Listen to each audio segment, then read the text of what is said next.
Bom dia, oitavo, tudo bem? A gente vai começar mais uma videoaula hoje. Nós estamos introduzindo o capítulo 6, que o título é Conceitos Básicos de Genética. Como o próprio título do capítulo fala, pessoal, a gente vai começar agora com um capítulo bastante conceitual, tá? Ele é fundamental para vocês, tanto agora, para o nono ano e para o ensino médio. Então, a gente precisa entender bem claramente esses conceitos que a gente vai tratar aqui no capítulo 6, tá bom? A gente, então, vai falar um pouquinho sobre genética. Eu vou diminuir aqui a minha tela para poder aparecer melhor os slides aqui do PowerPoint, tá bom? Gente, vou falando dos conceitos aqui, né? E aí, daqui a pouquinho no WhatsApp a gente vai tirando todas as dúvidas, tá bom? Então, eu vou tentar fazer um vídeo em torno de 20 minutos, para depois o resto da aula a gente tirar as dúvidas a respeito desse capítulo, tá bom? Tem exercício também para fazer hoje, tá? Então, só diminuindo aqui para ficar um pouco mais nítido para vocês. Isso, conceitos básicos de genética. Vamos lá.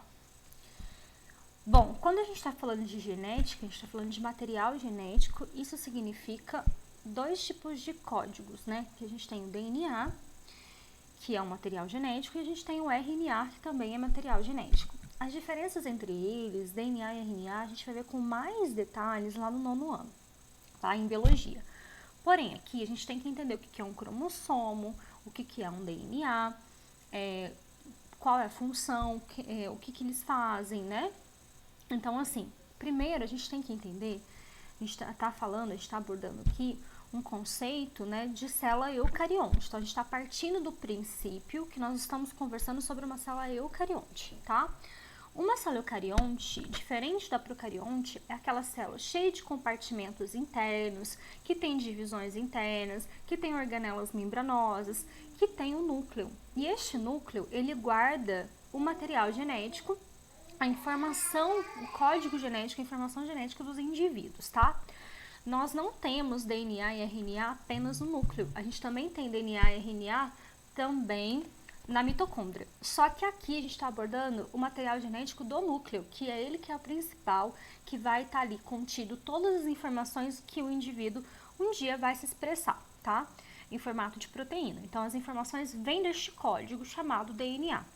Então, o DNA ele é uma grande molécula. Eu vou mostrar aqui com as setinhas, vocês me acompanham, tá bom? Então, aqui eu tenho o núcleo da célula, né? Na verdade, eu tenho a célula com o núcleo dentro. Dentro desse núcleo, eu tenho um monte de estrutura chamada de cromossomos, tá vendo? Que é isso aqui, ó, que eu tô apresentando na setinha. Esses cromossomos, eles são nada mais do que molécula de DNA junto com uma proteína. Então, o que acontece? É uma molécula longa. Para esse DNA ficar melhor organizado dentro do núcleo da célula, para não ficar uma molécula muito extensa, o que acontece? Esse DNA ele começa a passar por um processo de condensação.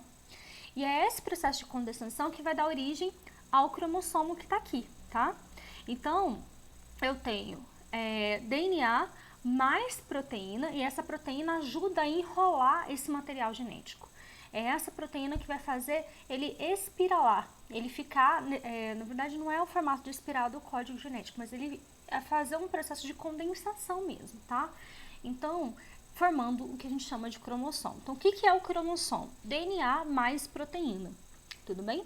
Então, essa molécula chamada DNA, ela tem nucleotídeos, que são as pequenas unidades desse código genético, e essas pequenas unidades, deixa eu aumentar aqui, e essas pequenas unidades, elas têm funções específicas, né? Cada trecho de DNA, cada pedacinho desse DNA, ele tem uma informação genética, ele vai trazer uma informação específica para aquele indivíduo, compatível com a sua espécie e com algumas diferenças entre a espécie, né? Então, por exemplo, é compatível com a nossa espécie as nossas características físicas, né? Então, os tipos de membros, característica de um ser humano, né? E aí, as diferenças entre esses seres humanos, a cor da pele, a cor do cabelo, o tipo de traços, né, que uma pessoa vai manifestar, o tipo sanguíneo que uma pessoa vai manifestar, também está contido aí nesse código genético. Essas diferenças existentes dentro da espécie humana, tá? Lembrando que essas diferenças não são diferenças tão significativas ao ponto de classificar raça humana. Não existe raça humana, existe espécie humana, tudo bem? Então, a gente tem diferenças, mas elas não são tão grandes assim, ao ponto de ser necessário a classificação de raça, tá? Então, a gente tem aqui trechos funcionais, trechos específicos com informações específicas, tá? Essas informações tipo tudo, pode ser desde cor de cabelo, olho, pele, traços específicos, o formato do rosto, o formato do queixo, estatura, tipo sanguíneo, tudo vai vindo informação, tudo que uma pessoa vai ser, tipo de hormônio que ela vai expressar, tudo vai vir a partir de informações funcionais chamados de genes. Então, o que é um gene? Ele é um trecho do DNA com uma informação funcional, com uma informação que vai dar origem a determinada característica. Tudo bem? Então, aqui eu tenho um gene, mostrando aqui, ó, a setinha, né? Essa imagem tá no material de vocês, tá, gente? Eu gosto de colocar para vocês saberem interpretar as imagens do material.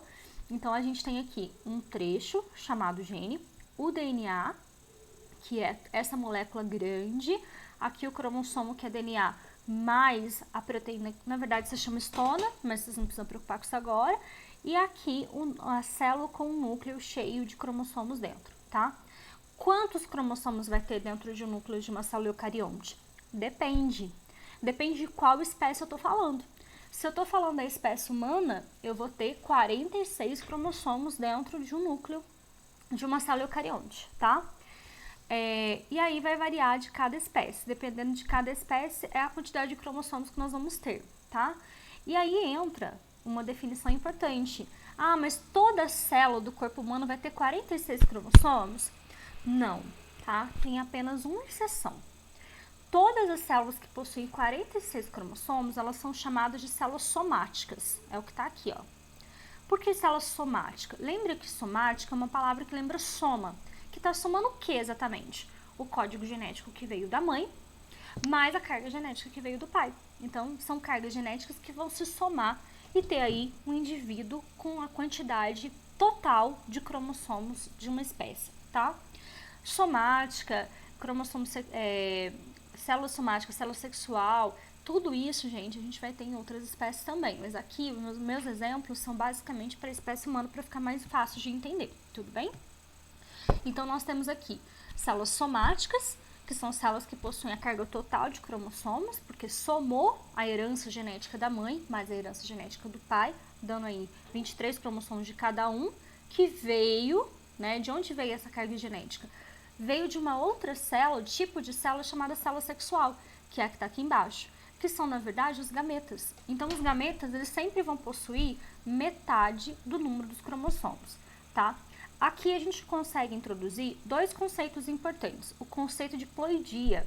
Então, uma célula somática, ela vai ter o conjunto total de cromossomos e ela vai ser diploide. Di é 2, tá? E ploide porque é o conjunto de cromossomos que ela representa. É diploide porque veio um conjunto da mãe e veio um outro conjunto genético do pai. E aí eu tenho dois N's. 2 N's é a maneira que a gente tem de representar a ploidia. E o que significa esse N? É porque o conceito de ploidia, ele pode ser usado para qualquer espécie. E cada espécie, um número específico de cromossomos, tá? Então, para representar um conjunto genérico, a gente usa um N. O N, então, ele é uma letra, né, para identificar o conjunto que nós temos. E esse conjunto, ele depende, ele vai variar de espécie para espécie. Então, no caso humano, vem um conjunto do pai e um conjunto da mãe de 23 cromossomos. Eu não preciso representar os 23 aqui, mas se eu coloco 2 N's indicando que a célula somática ela é diploide, eu já sei que são 2 conjuntos e que o número total de cromossomos, no caso humano, é 46, tá? Agora, as células gaméticas, elas são células sexuais, né? E elas são haploides. O que é haploide? É apenas um conjunto de cromossomos, tá? Então, eu represento ele aqui com a metade do que é a célula somática. Ou seja, apenas um conjunto, um N, tá? E aí, nesse caso, gente, eu vou só explicar direitinho como é que forma esses dois tipos de células, tá? Então, só para esclarecer, a gente tem células somáticas, que são diploides, porque somam os dois conjuntos, um da mãe e um do pai. A gente tem células sexuais, que são as haploides, representadas então pelo N, tá? O N, então, seria um conjunto genérico. E aí eu posso usar dois N's e N's para tudo, qualquer tipo de espécie, inclusive para as plantas, tá? Que a gente já viu isso, inclusive, lá no 7º ano. E de onde vêm essas células? Como elas surgem? Nós vamos falar de divisão celular mais detalhadamente lá no 9º ano, mas aqui a gente tem que entender como que surgem essas células. Bom, uma célula uma célula somática, ela vai surgir através de um processo chamado mitose. Então, o que acontece? Aonde a gente vai ter as mitoses? Quando tem a fecundação, que a gente já acabou de ver nos capítulos anteriores, eu junto o gameto feminino com o gameta masculino, ok? E a partir daí, eu junto então a quantidade de cromossomos totais, 46. Depois que juntou, o que vai acontecer? Como que eu mantenho todas as células com a mesma quantidade de cromossomos depois de divisões celulares? Então, a partir do momento que fecundou, que juntou o gameta feminino com o gameta masculino, nós vamos ter uma série de divisões celulares para formar esse embrião. E cada uma dessas célulazinhas, cada uma delas, todas as células do nosso corpo, precisa manter a quantidade de 46 cromossomos, tá? Então, neste caso, a gente vai ter as divisões celulares chamadas de mitose, porque é um tipo de divisão celular que consegue manter a quantidade total de cromossomos aqui dentro das células, tudo bem? Agora, de onde vêm as células gaméticas, né? Como que ela consegue dividir, então, a quantidade de cromossomos pela metade? Aí, elas vão passar por um processo chamado de meiose. E o nome meiose já ajuda a entender que meia, né? Divide ao meio a quantidade, reduz pela metade. Então, nós temos aqui a meiose, que vai pegar uma célula de 46 cromossomos e vai reduzir esses cromossomos em gametas com metade do número total. Tudo bem? Aqui eu tenho uma imagem também do livro de vocês que vai ajudar a entender. Eu tenho aqui células que têm o número total de cromossomos, tá? Essas células vão passar por um processo chamado de meiose, acompanhe aqui a seta comigo. Através da meiose, eu dou origem aos gametas, que tem metade do número dos cromossomos, aqui é o gameta feminino, gameta masculino. Então, eu tenho aqui células que eram 2Ns, né? Deixa eu só pegar aqui a minha imagem do livro, que tá mais nítida para mim.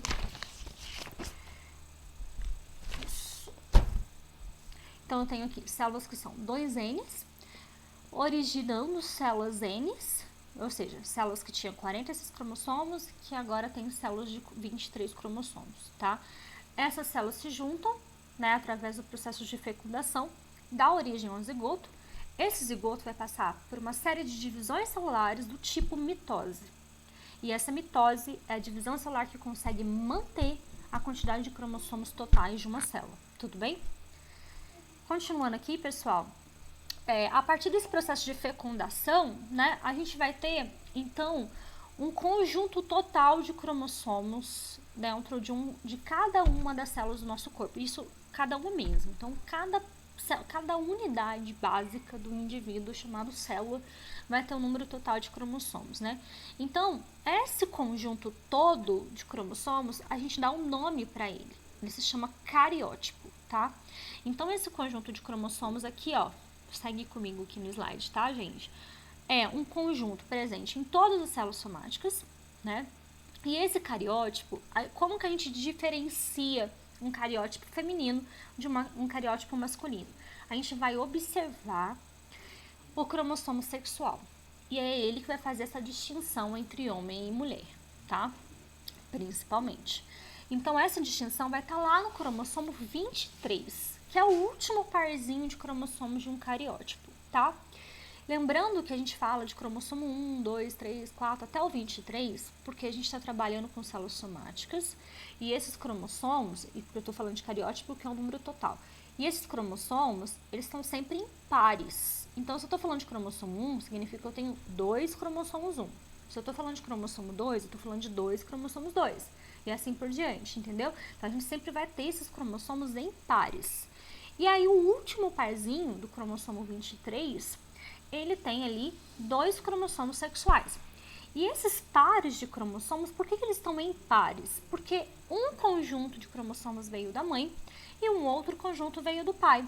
Eu vou dar um exemplo aqui mostrando um cariótipo para vocês. Deixa eu só chegar um pouquinho para cá. Isso, olha.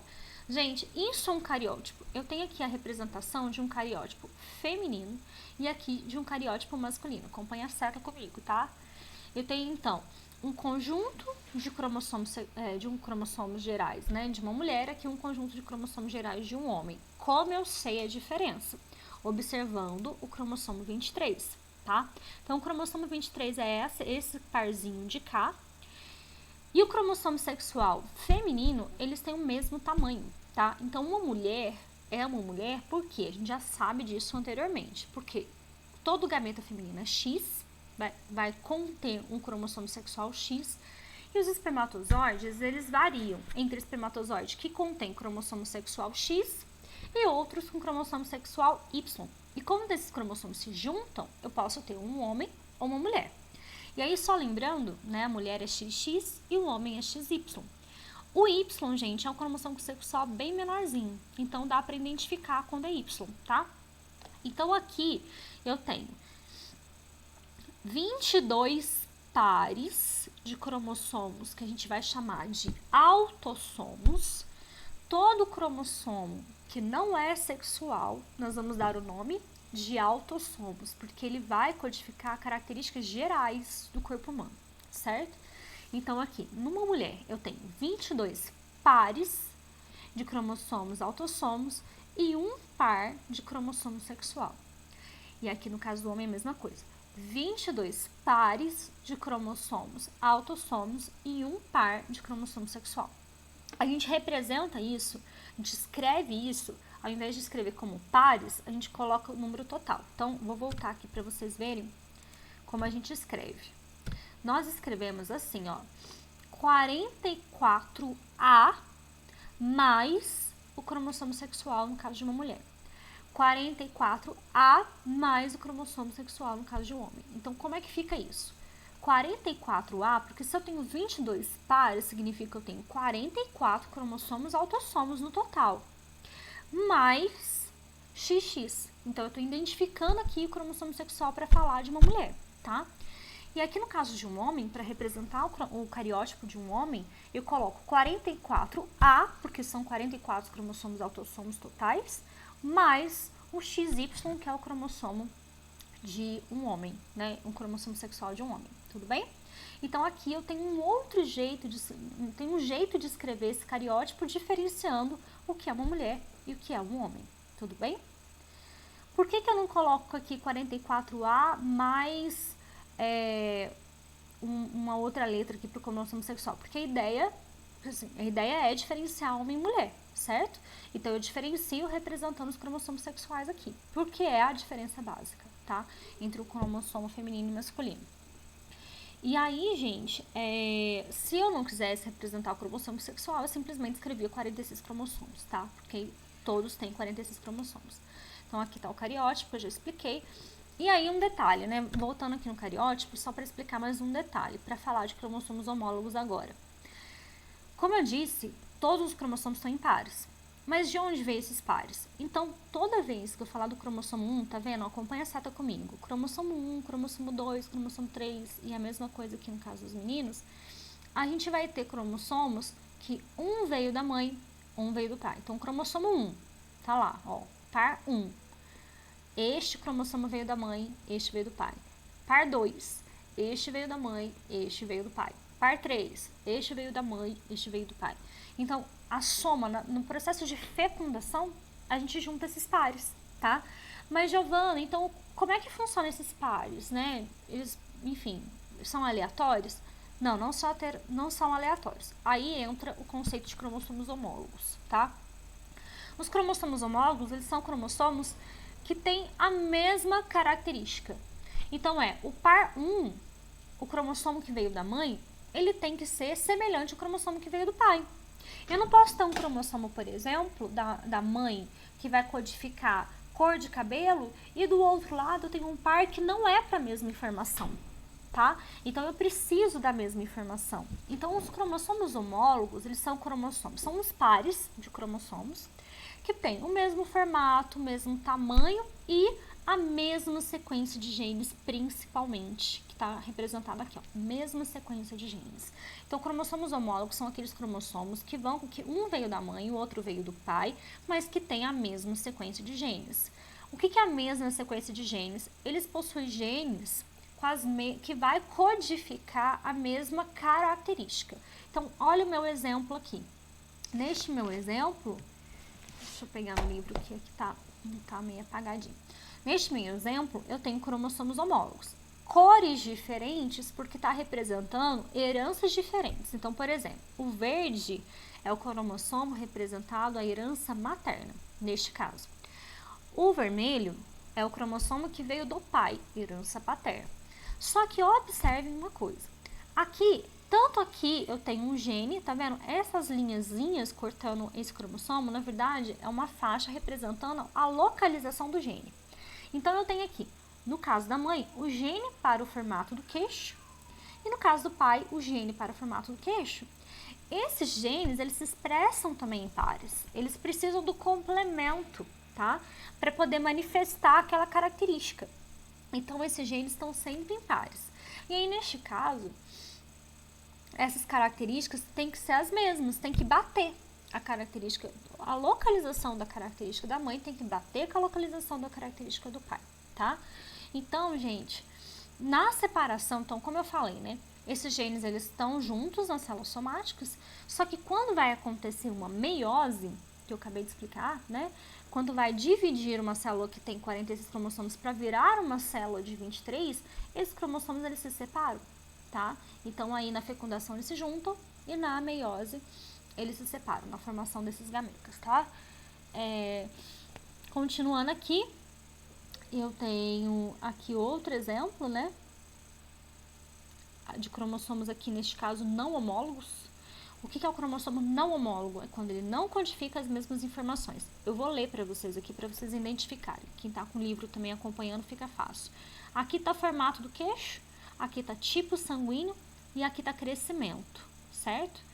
Do outro lado, eu tenho um outro cromossomo com cor de cabelo e forma das hemácias. Não bate. Aqui eu tenho cromossomos que não são homólogos, as características são distintas. Então, para eu formar os pares, esses pares têm que ser com as mesmas características, que não precisam ser necessariamente idênticas. Aí é um detalhe importante, tá? Vou voltar lá para o cromossomo homólogo, que está aqui representado pela letra A. Se eu tenho o formato do queixo, tá? Mulher com formato do queixo, homem com formato do queixo. Mas qual o formato de queixo? Pode variar. Por exemplo, formato do queixo com furinho, formato do queixo liso, formato do queixo projetado, formato do queixo mais recuado. Então, a gente tem aqui variações. A mãe, que inclusive é o meu caso aqui em casa, eu tenho formato do queixo furadinho, rachadinho. O meu marido não, tem formato do queixo liso. Então, nós dois, vamos imaginar que nós dois aqui estamos codificando o jeito que vai ser esse queixo, tá? O meu queixo rachado, no caso da Liz, que recebeu a minha informação genética, né, para formato do queixo, e recebeu a formação genética do formato do queixo do meu esposo, do João, a gente vai ter que ambos para formato do queixo. Só que eu tô dando a informação que o queixo vai ser rachadinho. E ele tá dando a informação que o queixo vai ser liso. Mas qual informação vai se expressar? Aí a gente vai entrar no conceito, então, depois de loco gênico, né? De genes que são dominantes e genes que são recessivos daqui a pouquinho, tá bom? Então, o gene dominante é aquele que vai se expressar. Gente, então, loco gênico é só um nome para falar a posição daquele gene no cromossomo. Então, aqui, ó, loco gênico, né? É aquele lugar que é a posição que ele está ocupando, né? É um gene sempre, tá?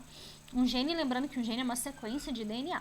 É uma sequência, então, uma molécula grande, ela foi condensada, então tem um trechinho ali daquele gene com uma informação específica, tá?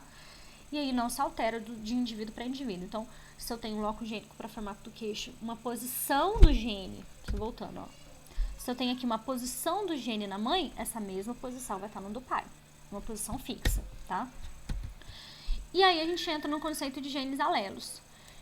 Genes alelos, pessoal, são esses pares, tá? Do mesmo jeito que eu tenho pares de cromossomos com as mesmas características, que chama-se cromossomos homólogos, eu tenho pares de genes, que foi o que a gente conversou daqui a pouco, né? Eu tenho que ter a mesma posição do gene, no caso do cromossomo da mãe, no par que está lá do pai, tem que ser as mesmas posições com as mesmas características. Genes alelos são esses pares. Então, aqui, ó, eu tenho exemplos de genes alelos. Eu estou usando letra aqui para representar características bem genéricas, tá? Eu não estou especificando. Então, ó, são genes que estão no mesmo locus, ou seja, na mesma posição, e aí eles são genes alelos. Eu tenho, sei lá, formato do queixo aqui. Ah, aqui tem exemplos, né? Formato dos olhos. Vai ser uns olhos mais puxados, vai ser os olhos mais abertos. Então, aqui, formato de olho. Aqui, formato do queixo. Aqui, cor do cabelo. Então, aqui da mãe é a mesma coisa, do pai é para a mesma característica. Mãe e pai, mesmas características, tudo bem? Então, esses são genes alelos. São genes que codificam a mesma característica, mesmo que elas não sejam idênticas, tudo bem? Então, imaginando aqui que o formato do queixo do pai e da mãe sejam informações diferentes. Nesse caso, parece que as informações vieram iguais. Então, por exemplo, o formato dos olhos. Vamos imaginar que o formato do olho puxado, tá? Esse formato do olho puxado veio da mãe e veio do pai, então, obviamente, provavelmente ele vai se expressar. Aqui o formato do queixo são formatos de queixos diferentes. Dá pra perceber por quê? Porque as letras têm tamanhos diferentes.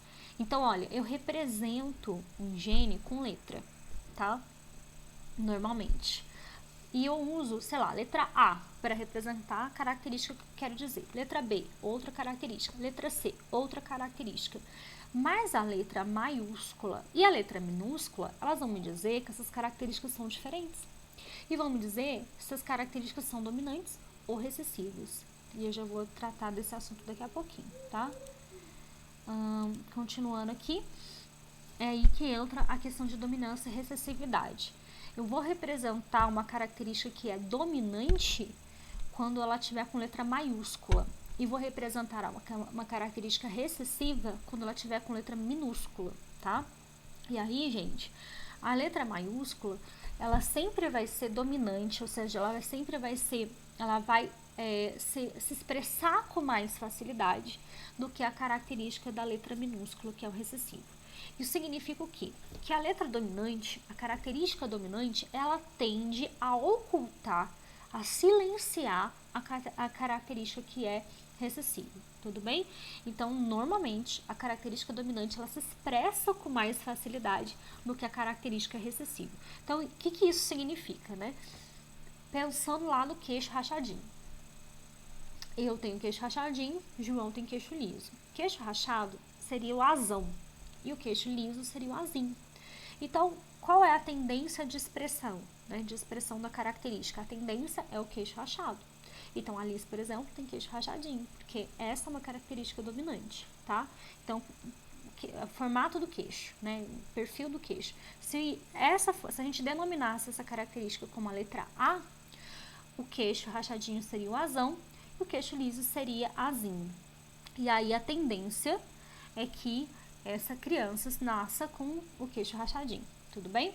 E a mesma coisa para a cor de pele, tudo que é mais escuro tende a ser mais dominante. Cor do olho escuro, cabelo escuro, pele escura, tudo que tende a ser mais pigmentado é mais dominante, tende a ser a letra A maiúscula, tá? E o recessivo, como eu disse que o dominante silencia o recessivo, quando que o recessivo então vai se expressar? O recessivo vai se expressar quando ele tiver com o mesmo par do outro lado. Então, ele só vai se expressar quando ele tiver uma característica igual do outro lado. Então, olha só os exemplos que eu tenho aqui. Aqui eu tenho azão, eu tenho azinho aqui. Então, os dois são recessivos aqui. E aqui eu tenho um Bzão e um Bzinho. Então, aqui é característica dominante e característica recessiva, tá? Então, neste caso, eu tenho o Bzinho aqui e eu tenho aqui como característica recessiva a letra As. Essa característica A vai se expressar, porque eu tenho um Azinho aqui e tenho um Azinho de cá. Então, essa característica recessiva vai se expressar, tá? Neste outro caso, Bzão e Bzinho, eu tenho um recessivo aqui e um dominante de cá. Então, qual característica que vai se expressar? a do Bzão, tá? Do exemplo B, eu tenho Azão, Azão e Bzão e Bzinho. Então, neste caso, esse aqui vai se expressar porque eu tenho dominante nos dois blocos gênicos, né? E aqui eu tenho um Bzão também que vai se manifestar, vai se expressar, porque eu tenho uma característica dominante e essa recessiva. Então, essa silencia esta. Esta silencia esta, tá? E a gente vai entrar, então, num conceito de homozigose e heterozigose. O que significa isso? Homo é igual, hétero é diferente. Então, eu vou chamar de homozigoto as letras que são do mesmo tamanho. E vou chamar heterozigoto as letras que estão representadas diferentes. Então, vai ser homozigoto dominante, os pares de genes com a letra maiúscula. E vou chamar de homozigoto recessivo os pares de genes com a letra minúscula. E vou chamar de heterozigoto os pares de genes quando eles são diferentes. Eu tenho maiúsculo com minúsculo, tá? Aqui eu tenho um exemplo, gente, ó. Azão, azão, Bzinho, Bzinho. Homozigoto dominante, homozigoto recessivo. E aqui eu tenho exemplos de pares de genes heterozigotos. Azão, azinho, Bzão, Bzinho. Lembrando que esses conceitos de A, B, posso usar a letra que eu quiser, só para representar, enfim, são simbólicas, tá? São para representar a característica que eu quero abordar, tudo bem? Acho que tá bom. Se tiver alguma dúvida, a gente vai conversar no WhatsApp. E aí entra na nossa última característica aqui do material de vocês. E aí, gente, esses genes que estão lá no código genético, que estão lá no DNA, representado, né, condensado no formato de cromossomos, presente no núcleo de uma célula somática, presente no núcleo de uma célula gamética, né, dependendo da quantidade de cromossomos, a gente vai ter, então, o que a gente chama de genótipo. O conceito de genótipo, então, é tudo que está relacionado com código genético. Então, olha, genótipo, código genético, tá? A constituição genética. Toda vez que eu estou falando das características do DNA, eu estou falando de genótipo, tá? E chamo de fenótipo a característica que está se manifestando, tá? Essa característica que se manifesta chama-se fenótipo. Então, por exemplo, aqui eu tenho um exemplo, né, no livro de vocês, tá aqui, Azão, Azinho, Bzão, Bzão, Czinho, Czinho, Dzão, Dzão, certo? Todas essas letras representam o genótipo. E esses genótipos, eles vão se expressar em algumas características. Então, o queixo, o formato do queixo, o queixo rachado, o queixo liso, o queixo mais longo, o queixo mais curto, tipo de cabelo, tipo cor, tudo isso é fenótipo. O hormônio que se expressa é fenótipo, o tipo sanguíneo que se expressa, mesmo que a gente não vê, tem gente que confunde um pouco, tá? Tem gente que acha que fenótipo é tudo característica que a gente vê. Então, não necessariamente, essa característica está interna, dentro do nosso corpo, tá? Então, o tipo sanguíneo, o formato da célula é um fenótipo. O hormônio que se expressa é um fenótipo, tá? Só que tem um detalhe. O genótipo, ele é um código genético. Só que o fenótipo não é uma simples expressão da característica genética. Ela pode sofrer interferência do ambiente. Olha aqui com a minha seta. Então, eu gosto desse símbolo aqui, né, dessa representação, porque é exatamente isso. O que é o fenótipo? É o genótipo mais o ambiente, tá? Então, eu tenho a somatória dessas duas características aqui. Então, sei lá, tipo, cor de pele. A cor de pele é uma coisa que sofre muita interferência do ambiente. Uma pessoa que nasceu no ambiente praiano, por exemplo, né, em ambiente de praia, ela pode ter o seu código genético para uma determinada cor de pele, mas como ela se expõe diariamente ao sol, por exemplo, alguém que trabalha, né, sei lá, em biologia marinha, ela se expõe cotidianamente ao ambiente de sol. Então, nesse caso, a cor da pele se expressa, é a somatória do ambiente que ela vive, né, do contexto dela, mais as condições genéticas dela. Tudo bem? E aí eu tenho, então, como resultado o fenótipo, tá? aqui tem um exemplo, gente, né? Tem um exemplo sobre o fenótipo relacionado à orelha, tá? Olha só, eu tô representando aqui, e aí a gente vai entender com mais calma o que é dominância e recessividade, tá? Tô representando aqui o lóbulo da orelha solto ou preso pela letra P, tá? Aí a gente vai entender a letra Pzão, a letra maiúscula, como a característica presa. Não, desculpa, como a característica do lóbulo solto, tá? Então, o lóbulo solto, o Pzão, a letra maiúscula, é o dominante. E o lóbulo preso é a característica recessiva. Então, olha só, aqui eu tenho um exemplo do lóbulo solto e aqui eu tenho um exemplo do lóbulo preso. Isso é real, tá, gente? Acontece. Uma pessoa vai expressar o lóbulo preso aqui apenas quando essa característica veio do pai e veio da mãe. Olha o exemplo. Eu tenho aqui homozigoto dominante, Pzão, então vem um Pzão da mãe, um Pzão do pai, lembrando que o lóbulo solto é dominante, então essa pessoa vai ter lóbulo solto, tá?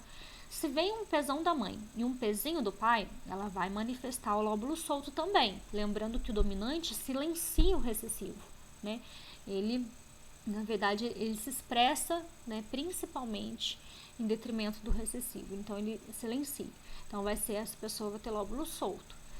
Se a pessoa recebeu o Pzinho da mãe e um Pzinho do pai, então, de novo, eu tenho aqui uma característica recessiva, tá? Então, eu tenho a expressão da característica recessiva. Só neste caso, o lóbulo preso se manifesta. E aí vem uma curiosidade interessante. Uma vez eu tive uma aluna que desconfiou sobre a paternidade, isso trabalhando à noite, sobre a paternidade dela. Ela desconfiou que o pai dela biológico era diferente do pai que a criou por conta dessa característica. Vocês acreditam? O que ela desconfiou? Ela percebeu que ela tinha lóbulo preso, a mãe tinha o lóbulo preso, só que o pai que a criou não tinha o lóbulo preso, tinha o lóbulo solto. Como que ela ia ter o lóbulo preso se o pai tinha o lóbulo solto? Entende? Então, assim, não tinha como. Porque nesse caso, a pessoa só vai ter o lóbulo preso se pai e mãe tiverem o lóbulo preso. Porque essa é uma característica recessiva que só se expressa em recessividade. Então, os dois têm que doar a mesma característica para isso se manifestar. Enfim, depois ela até descobriu qual era o pai verdadeiro, pediu teste de DNA e tudo. Mas essa é uma característica que ajudou ela a definir. Olha que curioso, né? Bom, gente, basicamente é isso, tá? A gente vai encerrar aqui, porque depois